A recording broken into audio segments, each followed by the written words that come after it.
Hi, David Odell here with OdellCompleteConcrete. This is our first day on the job site, other than when I gave the estimate. But this is the first day we'll actually be doing some physical work.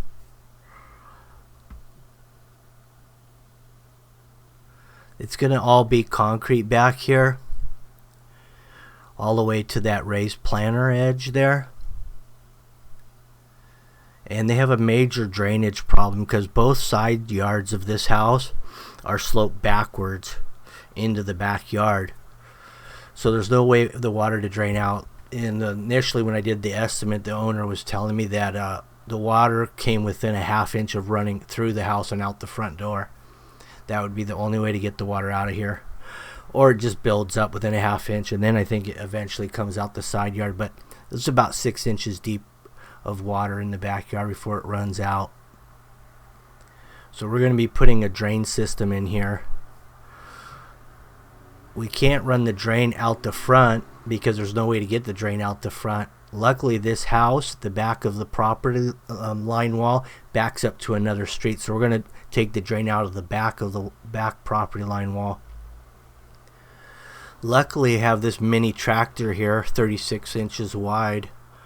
It just barely made it through here. If it was a little bit shorter in length, it would have made it through real easy.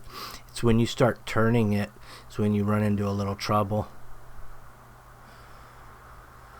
It took us a little bit getting through here, about 15 minutes maneuvering this before we were able to make this corner. It was either that or remove some of that slump stone block and then rebuild it. But we got through.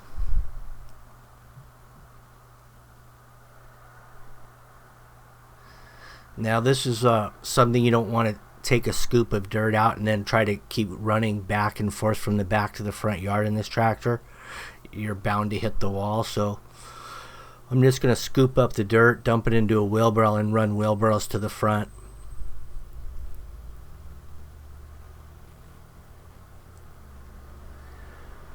There was a few roots in here. This ground was really hard because of all the water pooling back here and settling. The ground really got rock hard over the years, so it made a great base for concrete. And we're gonna put 4 drains in here, and we have to kind of go off of the slope of this patio and figure out where it runs so we can put the drains in the best locations. Then we're going to add some sprinklers in this raised planter as well. There is a sprinkler line up in that raised planter area, but it only hits the center section, so we're going to continue it to both sides. We know that this used to be lawn actually at one time where we're digging out. So there's sprinklers there, and then there's a sprinkler line that goes across that hits those raised planter beds.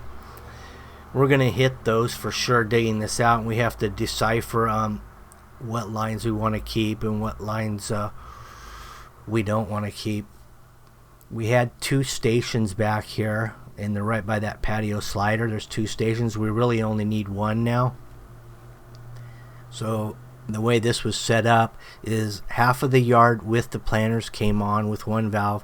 The second valve ran the other portion of the lawn, so we're basically going to run a new line across and eliminate everything underground.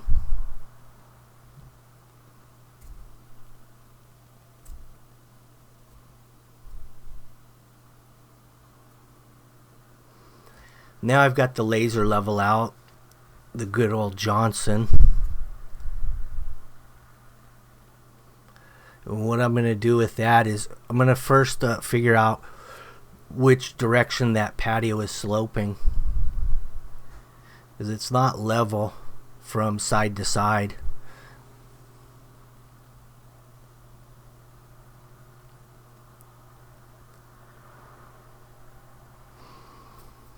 The side closest to us right now is a low point, and it breaks from that post to this direction, and then there's another break point from there all the way to the far side.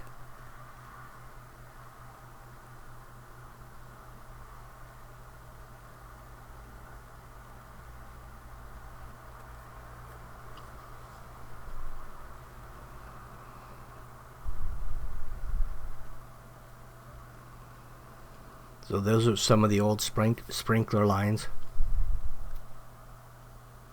Here's the old trusty Johnson. Works in hot or cold weather.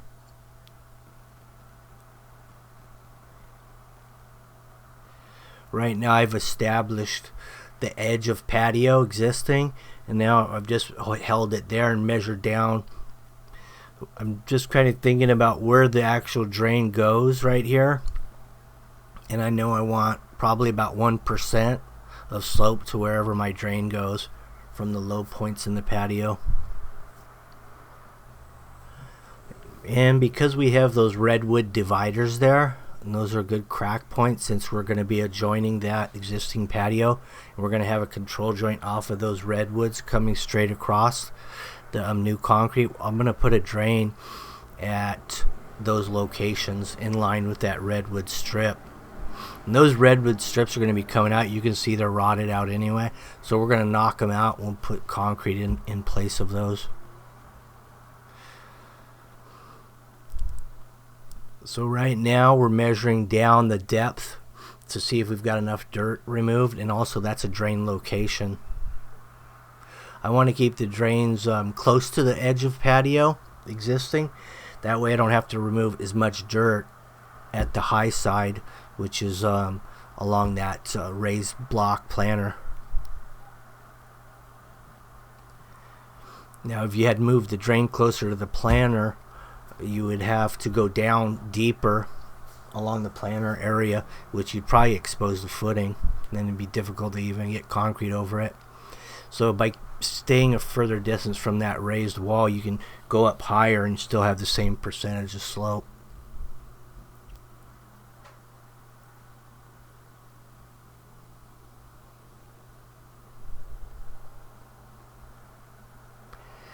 Now here's the line. This is where the drains are actually going to go, the whole underground, and then also the pop-ups for the area drains are on this line.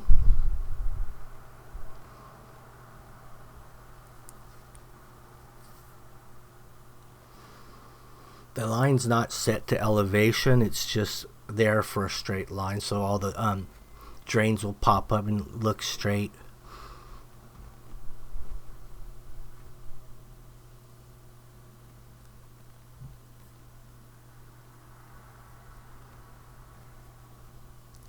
At the high end, we're going to probably start about 6 inches deep. By the time we exit underneath that back rear wall, will be a good 1.5 feet.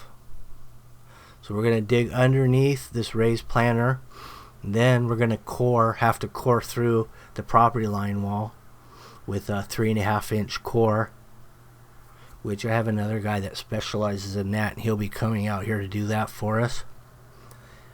And while he's at it, we'll drop him down to a 2 inch core and core through that raised planter to move the sprinkler lines around.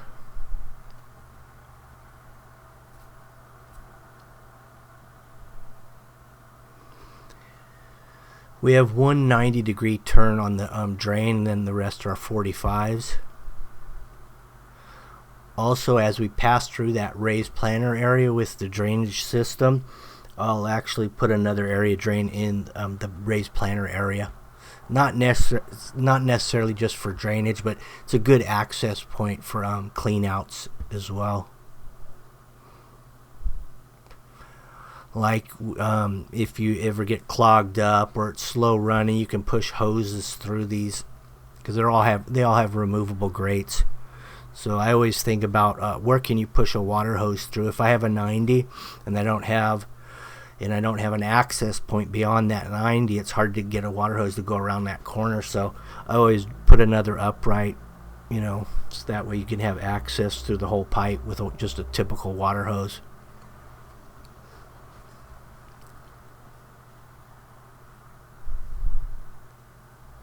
Now the reason this drain is not centered on this first section here from the corner of that post to the raised planter on the left is because there's a low point in that patio sloping from right to left, so I got it closer to the low point. That way the percentage is still the same in all directions.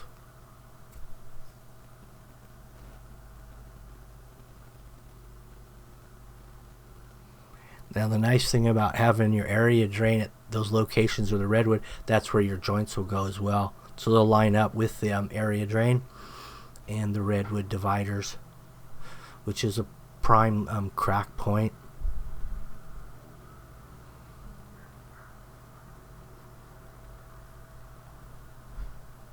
We'll also do some rebar dowels into the existing patio so it doesn't ever raise or lower, and you always have a flush point where they meet. It won't turn into a trip hazard, in other words, which in most cases they always do if they're not doweled together.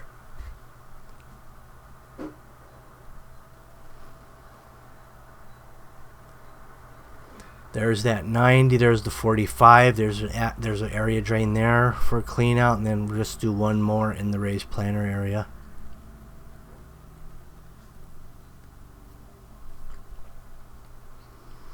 We're able to dig underneath the wall here. Right after that last 45, we'll put an upright. Now that we have to core through, and it's going to come out over here right at back of sidewalk.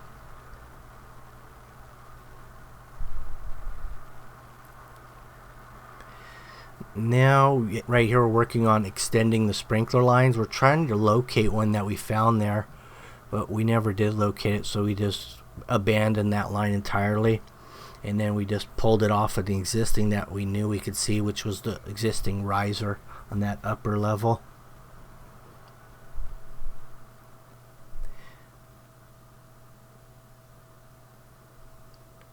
We think what happened here was this upper planter was original build, so it went pretty deep. And then this radius planter was an add-on to it later on down the road. And that's why there's no irrigation in it. And that's why we couldn't find the bottom, so we cored through it. You can see the cold joint where that upper planter meets the lower, so most likely an add-on.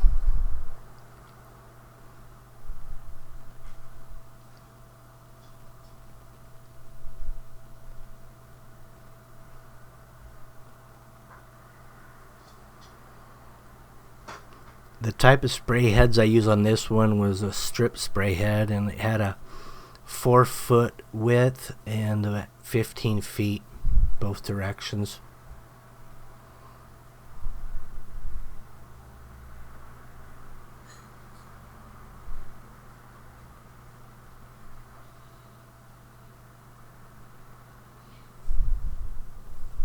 And we initially started drilling through this block with a 3/4 bit.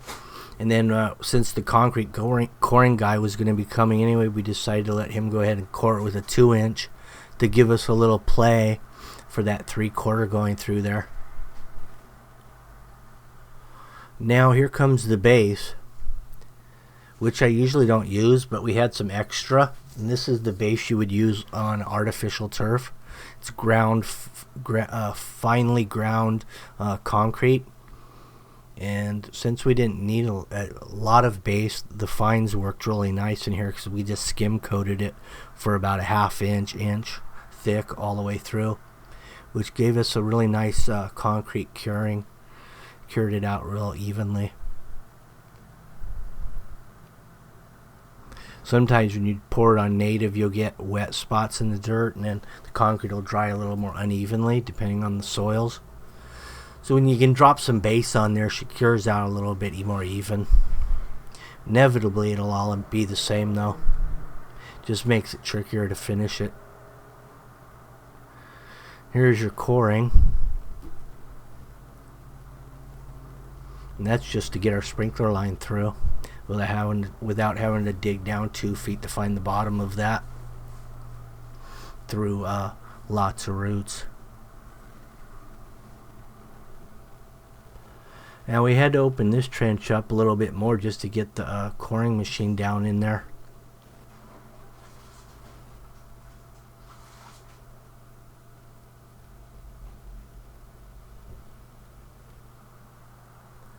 Luckily we didn't hit any steel when we were coring through there, because that makes it a little harder to push through.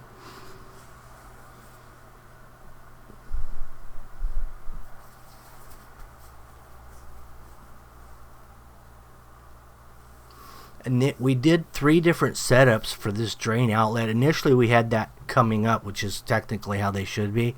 The water builds up and then pushes that lid out. It acts as a float, so as the water pressure pushes in, it pushes it up. But the owner wanted it in this direction, so we had to raise the pipe up. And then he didn't like that one either, so he went down to Home Depot and he bought his own little setup and rearranged that. Now here's your chalk lines going on for the grade of the pour.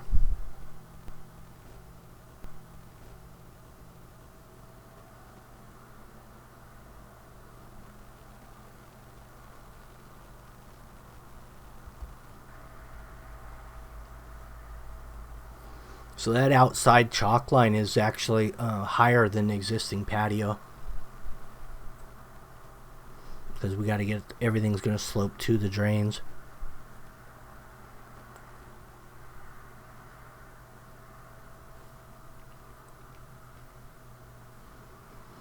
Wet it down a little bit, let the water soak in, then run the plate compactor.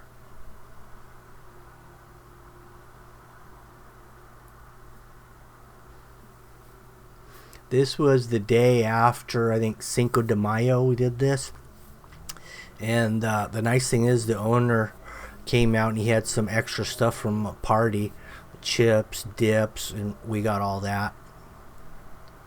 So we didn't have to go buy lunch on this particular day.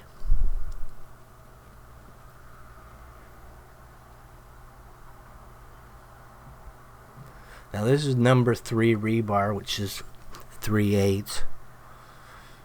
Number 4 is 4/8, which is 1/2 inch. 5/8, number 5. That's how it works with rebar. Now we put them at 2-foot centers, both directions.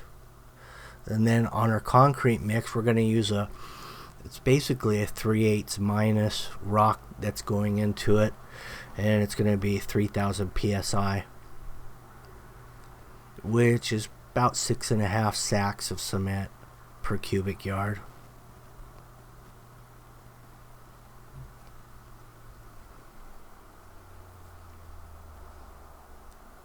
So this is what it looks like when you get ready to pour. By the way, this is in Huntington Beach, California. We're within about a 1/2 mile of the beach on this job. So we had a nice ocean breeze also.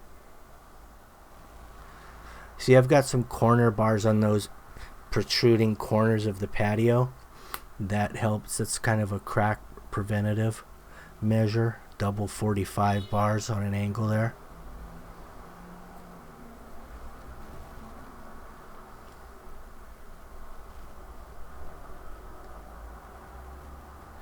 There's the dowels going into the patio. I went every 4 feet, so every other bar gets a dowel.